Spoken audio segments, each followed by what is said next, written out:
Hey, what's going on, everybody? It's ETAPRIME back here again. It seems like just last week we got a brand new handheld from ANBERNIC, and yeah, I guess we did, the RG40XXV. It does have one of the best D-pads when it comes to these retro handhelds, but today we're taking a look at another new vertical handheld from the company called the RG406V. So with this one, we do have a much more powerful CPU, and it's actually running full-blown Android 13. Built-in 4-inch touchscreen, and I do want to mention that this video is kind of a first look video. I want to spend a little time with this. I'm actually going on a trip soon, and I'm going to take this handheld with me. That way, I can spend more time with it, kind of test out a bunch of different emulators and Android games on it. But again, we've got a pretty powerful CPU. This is their second most powerful handheld to hit the market. We've got a maximum clock up to 2.7 gigahertz, and this is actually rocking 8 gigabytes of LP DDR5X RAM. So one thing I noticed when I pulled it out of the box, we've got both of those analog sticks there, definitely have some RGB behind it. It's fully controllable from software, but if you flip this thing upside down, we've got a pretty spooky looking little handheld here, and it really does kind of look like the eyes are following you around. So first and foremost, this is an Android device. We do have built-in Wi-Fi and Android 13, along with Google Play ready to go. I didn't have to do any kind of activation or anything like that. I just needed to sign into my account. So we can download all of the apps and games that we want from the Play Store. The operating system is fully controllable from the built-in buttons. We've also got a home button right there in the middle. Overall, ergonomics are actually pretty good on this thing. It feels like a pretty solid device, especially when you're just using that D-pad and the face buttons. But reaching the lower analog sticks can be a bit cumbersome. Now again, when it comes to the specs, this is utilizing that UNISOC T820 6nm 8-core ARM SoC. One A76 core up to 2.7 GHz, 3 A76 cores up to 2.3, and 4 A55 cores up to 2.1. We've also got the Mali G57 GPU up to 850 MHz, 8 GB of LPDDR4X RAM, 128 gigabytes of UFS 2.2 storage, plus a micro SD card slot, 4-inch IPS touchscreen with a resolution of 960 by 720, 5 gigahertz Wi-Fi, Bluetooth 5.0, dual stereo speakers, 5500 mAh battery, and it's running Android 13. When it comes to built-in software specifically for this handheld, we've actually got quite a lot that we can mess around with. We do have a button switch mode, so if you want to go with the Xbox style, you can definitely do it. Right here from the quick menu, we can swap over from NS to Xbox, and it's really up to you. Whatever you're used to, you can set it up. It does have a built-in cooling fan, and we can control it from here, so we've got some presets, plus we can get much deeper with that fan control if you want to. You can really ramp it up or keep it nice and quiet, and at full speed, yeah, it does make a little bit of noise, but you never have to worry about this thing thermal throttling. Now, of course, the Android interface here is going to be front and foremost, but we do have a built-in launcher here from ANBERNIC, and we've seen this before.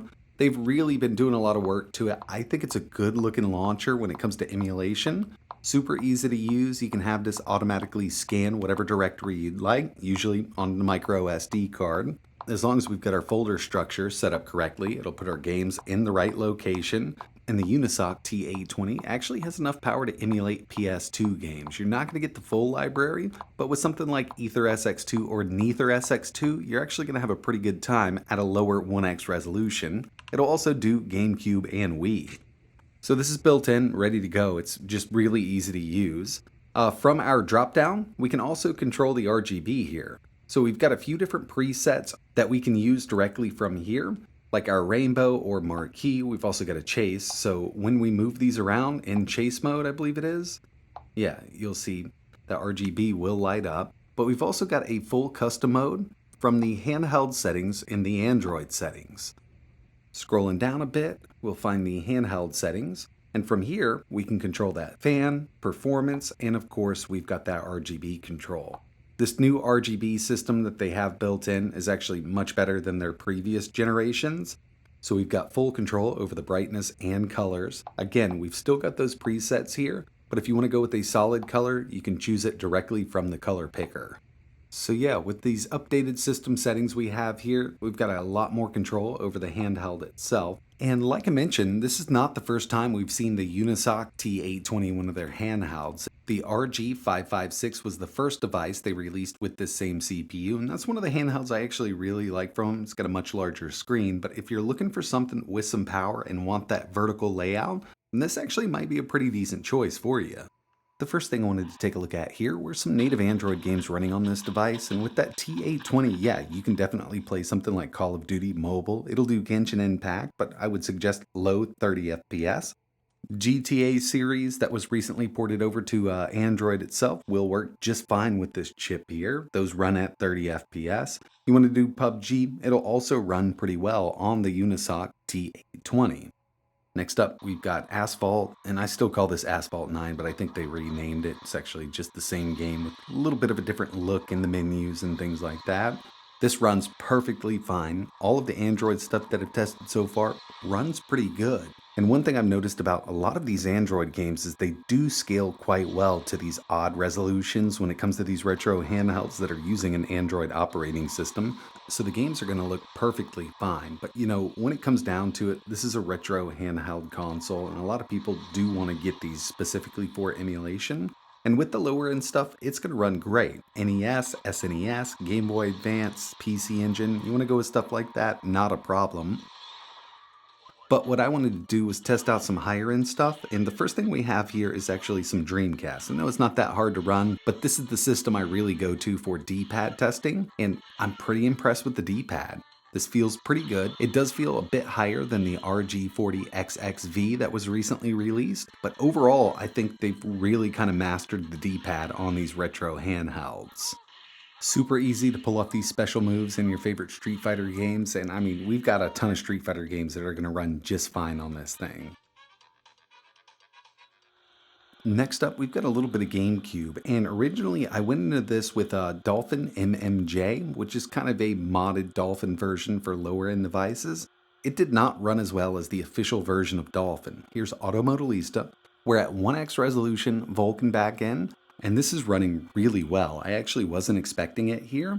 Now, I did test out F-Zero GX with the official version of Dolphin. Doesn't run too great, but then moving back over to MMJ, we got a really nice frame rate over there. So you will have to swap back and forth depending on what game it is, but it's easy enough to do. And finally, PS2 using AetherSX2. With this, I had to keep it at that native 1x resolution. Also using the Vulkan backend here, you can try to swap between OpenGL and Vulkan depending on the game, but this Unisoc T820 is actually handling GameCube, PSP, Dreamcast, and even PS2 way better than I thought it would, especially with these higher end emulators here. So yeah, there's a lot that's going to run on this, but it's not going to run every single GameCube, Wii, and PS2 game. You got to keep that in mind. It's not an ultra powerful chip, but it's a lot better than most of the other stuff on the market right now when it comes to these retro handhelds. So like I said, this is more of a first look video. I definitely want to spend more time with this. I'm going on a trip for about 5 days, so I figured I'd go ahead and bring this with me. But in the meantime, I did want to mention that I've got another one here that I will be giving away. So definitely stay tuned to the channel. I'll have more information coming up. But overall, I do like the ergonomics minus having to reach down for those analog sticks. I'm just not a big fan of those symmetrical analog sticks. And I know everybody's going to be a bit different. It really comes down to personal preference. But the ergonomics themselves do feel really good with this vertical handheld. Super grippy, you can wrap your hands right around this thing, you can get to those buttons really easily, but I'm not sure how I feel about the overall look of the device. Now performance here is definitely on up there when it comes to an ANBERNIC device, but we're still not going to be able to do those full libraries of GameCube, Wii, and PS2, so definitely keep that in mind. Decent sound here. It is utilizing dual stereo speakers. They're downward facing, but this thing does get pretty loud. It does have a 3.5mm audio jack in case you wanted to use headphones with it. And keep in mind, it does have a 3.5mm audio jack in case you wanted to use headphones with it. But again, I do need to spend more time with this. I like to see how this thing performs in the real world. I'd also like to get a feel for battery life here. So there's a lot more testing that I need to do with this. So if there's anything else you want to see running on this, just let me know in the comments below. It'll be 4 or 5 days before I have the official review out, so yeah, I've got some time to put some stuff in that next video. So anything you want to know about this thing, just let me know in the comments. In the meantime, if you're interested in learning a little more, I will leave some links down below. But that's going to wrap it up for this first look video. And like always, thanks for watching.